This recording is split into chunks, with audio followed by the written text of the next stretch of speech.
paki-explain lang po sa amin bakit po walang pay kapag hindi pumasok, kapag ang reason po ay extreme heat po ang nararanasan for that particular day.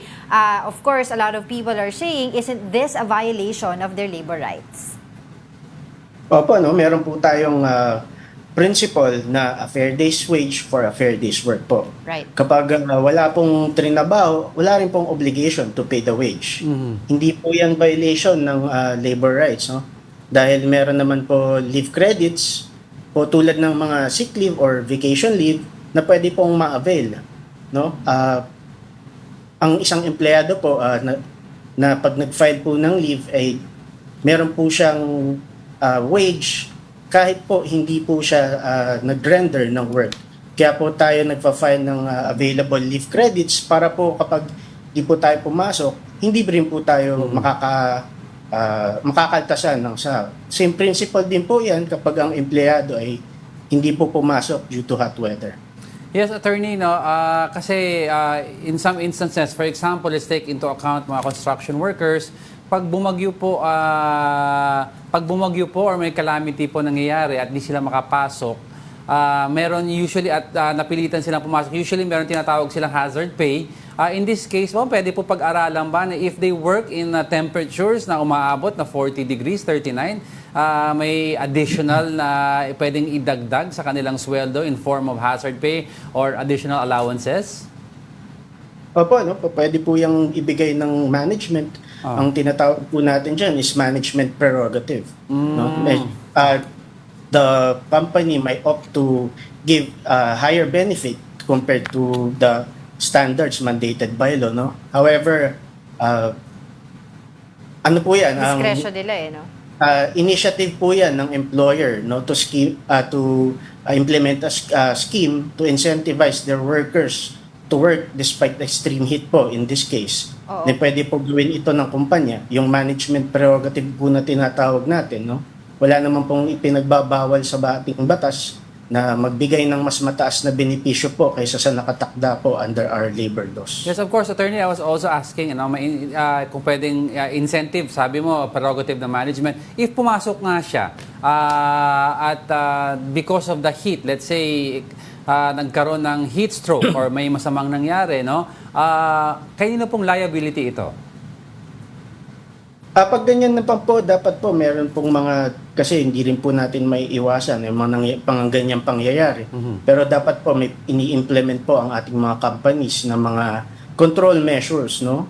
Pag, for example, meron ng mga companies natin, like dyan sa mga construction, meron po ang mga safety officers. So if they should be able to determine if the situation in the workplace should be extreme enough, if it's extreme enough to call off work, or they could adopt a different alternative work scheme po, no?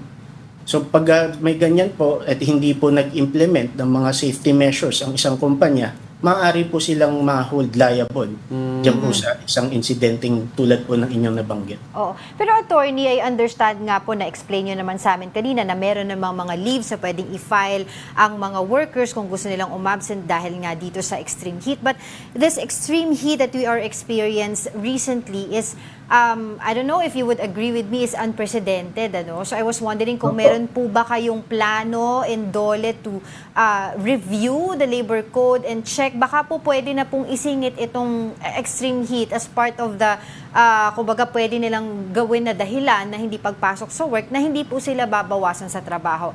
Aside po doon sa sinasabi nating mga paid leaves na nabanggit nyo po kanina. Opo, no, meron po tayong linabas dyan na Labor Advisory number 1, series of 2020, no, sa section po. Suspension po of work po, no, in case of natural or man-made calamity. So we can consider this as a natural calamity po, no. Meron po tayong guidelines po dyan in terms of payment of wages under section 2 of the said Labor Advisory, that if it is unwork, no pay po unless there is a favorable company policy, practice, or collective bargaining agreement granting payment of wages on said day. When the employee has accrued leave credits, tulad po na nabanggit ko kanina, he or she may be allowed to utilize such leave so that she will be he will have compensation on said days. Yun po yung kanina ko pong nasabi. If work naman po, ang sinasabi po ng labor advisory, no additional pay po shall be given to the employee, Okay. but only their salary on the said day. Yun nga To alleviate the plight of employees in times of natural or man-made calamity, the employer may provide such extra incentives po or benefits to employees who reported to work on the said days. Ayan. Okay. Prerogative pa rin ng... Oo nga pero yun nga. Anyway.